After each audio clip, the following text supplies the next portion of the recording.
अली ज़फ़र साहब, ये जो एक हुकूमत का मौक़िफ़ है कि इमरान खान साहब का जो अपना एक पर्सनल ट्विटर अकाउंट है, बज़ाहिर वो जेल में है लेकिन वो अभी तक एक्टिव है, और वहाँ से जो मवाद फैलाया गया है वो मुल्क दुश्मनी के ज़ुमरे में आता है। गो इसकी एक वजाहत की है बैरिस्टर गौर साहब ने, लेकिन क्या बतौर वकील आप समझते हैं कि उनकी वजाहत जो है वो काबिल कबूल है? जी देखें, दो एस्पेक्ट्स का जवाब देता हूँ। आपके इस सवाल का जवाब एक सेकंड में देता हूँ मैं, लेकिन पहले आपने जो ज़िक्र किया था, मेरा ख़्याल है बड़ा ज़रूरी है समझना कि ट्विटर जो है जब इस्तेमाल करता है शख्स, तो वो ट्विटर जनरली आपका अपनी ज़ुबान में होता है, आप खुद ही उसको टाइप करते हैं। लेकिन चूँकि इमरान खान साहब नहीं हैं, जेल में हैं, उनके पास ट्विटर हैंडल अपना खुद नहीं, तो वो एक तरह से किसी को इंस्ट्रक्शंस देते हैं और फिर उस इंस्ट्रक्शंस के मुताबिक वो इस वक्त ट्विटर चलता है और उसको चलाया जाता है। तो उनकी इंस्ट्रक्शंस में और वो जो ट्विटर को लिखने वाले हैं उसमें हो सकता है थोड़ा सा डिफरेंस आ जाए ज़ुबान का, और उस चीज़ को आपको मद्देनज़र रखना पड़ेगा। बैरिस्टर गौहर साहब ने वो वजाहत की थी लीगली, तो वो वजाहत करनी है जो ट्विटर जिनका है इस केस में इमरान खान साहब का, लेकिन चूंकि वो जेल में हैं, उनका मौक़िफ़ बाहर नहीं आ सकता, तो इसलिए बैरिस्टर गौहर साहब ने उनके बिहाफ पे ये स्टेटमेंट दी है और इसको इसी कॉन्टेक्स्ट में लेना चाहिए। जो आइडिया है बड़ा क्लियर है और उस आइडिया से मैं बिल्कुल एग्री करता हूँ। मैं भी उसी आइडिया पे यकीन रखता हूँ कि कोई भी कौम जो है, अगर उसने आज का हाल अपना देखना है और मुस्तकबिल का फ़ैसला करना है कि क्या हो सकता है, तो फिर वो माजी की तरफ देखे और माजी की गलतियों से सीखे। चाहे वो जो भी इंस्टीट्यूशन हो, चाहे वो पॉलिटिशियंस हों जिन्होंने गलतियां की जिसकी वजह से पार्लियामेंट ख़त्म हुए और मार्शल लॉ आया, चाहे वो जुडिशरी हो जिसने कभी मार्शल लॉ का साथ दिया, कभी साथ नहीं दिया, कभी हदूद पार कर दिए अपने, उसकी वजह से क्या नुकसान हुआ मुल्क को और कौम को, उसको देखना है ज़रूरी, उसे सीखना है।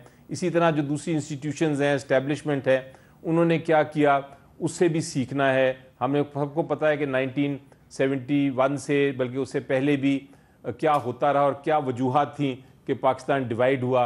उसमें कुछ पॉलिटिशियंस की गलतियां थीं, कुछ बदनीयती थी, कुछ स्ट्रेटजीज़ थी जो हमारे दुश्मनों की चल पड़ी, उनकी चालें कामयाब हुई। तो ये सारी चीज़ों को कंबाइन करके उनसे सबक सीखना है। ट्विटर का असल मकसद ये था, लेकिन वो जो लैंग्वेज था उसमें शायद कोई डिफरेंस आ जाए, तो वो आपको उस चीज़ को नहीं, आप लेकिन कर सकते हैं इमरान इस खान साहब सिचुएशन में जहां इमरान खान साहब की ट्वीट्स की बुनियाद पर उनके खिलाफ अगर गद्दारी का मुकदमा कायम होता है, तो आप समझते हैं कि उनके लिए ख़तरा पैदा हो जाएगा कि वो काफ़ी अरसा जेल में रहेंगे? जी बिल्कुल, कोई कोई कोई ख़तरा नहीं। देखें, केसेस तो बन रहे हैं, केसेस तो मुझे भी इत्ला है कि हर किस्म के केसेस बनाने की कोशिश की जा रही है, और मकसद इसका सिर्फ ये है कि किसी भी सूरत में उनको बाहर ना निकाला जाए। जो मैं पिछले 2 साल से लगा हूँ इन केसेस में, मुझे पता है कितने बेबुनियाद केसेस हैं। मुझे ये भी पता है कि इंशाल्लाह बहुत जल्द वो बाहर आ जाएंगे, क्योंकि इन केसेस में कोई जान नहीं है। अच्छा, और केसेस भी बनाते जाएं, उसमें भी कोई जान नहीं होगी, अल्टीमेटली इंसाफ होगा। लेकिन दूसरी तरफ आप ये देखें, जो मुझे परेशानी होती है जब मैं देखता हूँ कि एक पॉलिटिकल पार्टीज़ जो हुकूमत में हैं, वो एक वक्त जब अपोजिशन में थी तो वो बड़ी बात करती थी कि जी नैब का कानून बड़ा गलत है, इसको ख़त्म करें, और वो ख़त्म उसको किया भी गया, उसको डाइल्यूट भी किया गया, उसको उसमें इम्प्रूवमेंट भी की गई। लेकिन अभी आप देखें कि दोबारा से वो आ गई हैं कि जी बेल भी नहीं मिलेगी और 40 दिन तक आप अंदर भी रख सकते हैं, और नैब में और तरामीम भी आ रही हैं जिसकी मुझे इत्ला है। तो ये सारी चीज़ें जो रिवर्स हो रही हैं, ये क्यों की जा रही हैं? ये एक पॉलिटिकल विक्टिमाइजेशन क्यों एक जमहूरी हुकूमत, सो कॉल्ड जमहूरी हुकूमत करने जा रही है? इन सारी चीज़ों पे हमें गौर करना है। दुरुस्त बात की अभी कि हाँ मईशत का इशू है, स्टेबिलिटी होनी चाहिए, लेकिन उसके साथ साथ आप पहले पॉलिटिकल स्टेबिलिटी लाने के लिए इक़दामात तो करें। आप उसको अपना इंटेंशन, अपनी नीयत तो दिखाएं कि हमारी नीयत साफ़ है। ये नैब कानून जो आया, आपने देख लिया कि उसका क्या रिज़ल्ट है। पेमरा का जो इंस्ट्रक्शंस आ रही हैं मीडिया को गैग करने के लिए कि आप अदालती कार्रवाई रिपोर्ट नहीं कर सकते, इसको आप देखिए।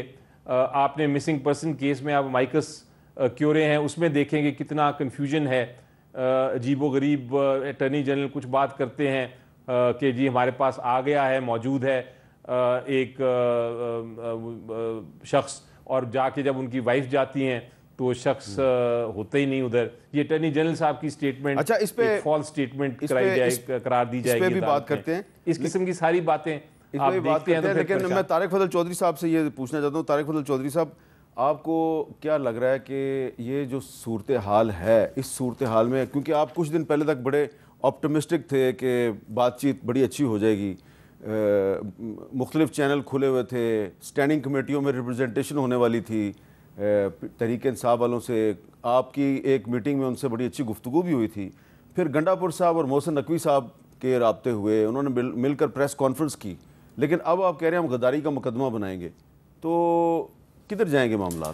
मीर साहब, डॉक्टरी में जब कोई गोली बहुत कड़वी हो और वो मरीज़ निगल ना सके तो हम उसे शुगर कोट करते हैं ताकि वो आसानी से निगली जा सके। अब इमरान खान साहब जो गोलियां जेल से जारी कर रहे हैं, वो इदारे या पाकिस्तान की आवाम क्या निगल सकें या डाइजेस्ट कर सकें, उनकी अपनी पार्टी के लोग नहीं निगल पा रहे। अब अली ज़फ़र साहब बहुत खूबसूरत तरीके के साथ वो मौक़िफ़ दे रहे हैं जिससे कोई इख्तलाफ नहीं कर सकता। वो मौक़िफ़ जो ये दे रहे हैं कि जनाब कोई भी कौम, महज़ब कौम, तरक्की करती हुई कौम, तरक्की याफ्ता कौम, अपनी माजी की गलतियों पर नज़र रखते हुए उनकी गलतियों से सीखता है और आइंदा वो गलतियाँ नहीं दोहराता। इस स्टेटमेंट की हद तक मैं 100% इत्तफ़ाक़ करता हूँ। लेकिन इमरान खान साहब का जो ट्विटर पे जो कुछ कहा जा रहा है वो ये नहीं है। वो ऐसी कड़वी गोली है जो ख़ुद PTI के इन जैसे ऑनरेबल लोग हैं जमात में, वो भी नहीं निकल पा रहे, वो भी उसको जस्टिफाई नहीं कर पा रहे। और वो दोबारा मैं ये बात कहूँगा कि आप इस हद तक रहें तो ठीक है। 1971 में क्या हुआ उसको पाकिस्तान में दोबारा हमने अपनी गलतियों से कितना सीखा उस पर बात करें, डिबेट करें, सेमिनार्स करें, असेंबली में तकारीर करें, ज़रूर करें। लेकिन आप शेख मुजीबुर रहमान की तस्वीर लगा के, साथ आर्मी के अफसरान की तस्वीरें लगा के आप ये कह रहे हैं कि बताएं दोनों में से गद्दार कौन है। ये है मुल्क दुश्मनी और गद्दारी। ये बिल्कुल ब्लैक एंड वाइट में है, इसमें कोई ढकी छुपी बात नहीं है।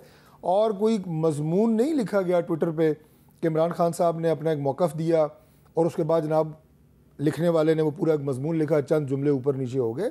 ये ट्रेंड है जो कि इस वक्त चलाया जा रहा है तहरीक इंसाफ की तरफ से।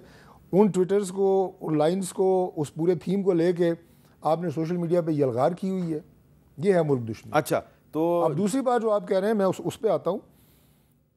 देखिए, हमारा जो चैनल है जो स्टैंडिंग कमेटीज़ का, वो तो अभी भी फ़ाल है और अहसन तरीके से चल रहा है। हम बड़े अच्छे उसमें आप ये कहेंगे फैसला कौन मोड़ पे पहुँच गए हैं।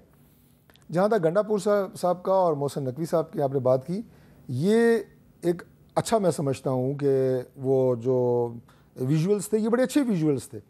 यही वो उम्मीद है जो मैं आपसे कह रहा था कि जो लोग आपके चैनल देखते हैं उन्हें इस तरह की विजुअल्स चाहिए कि यार सियासतदान बैठे हैं, मुख्तलिफ सूबों के वज़रा आला बैठे हैं, वज़ीर बैठे हैं, सूबे बैठे हैं, मरकज़ बैठा है और बैठ के हमारे इशूज़ पर बात कर रहे हैं और पाकिस्तान के मसाइल को हल करने की बात कर रहे हैं। ये बात लोग सुनना चाहते हैं।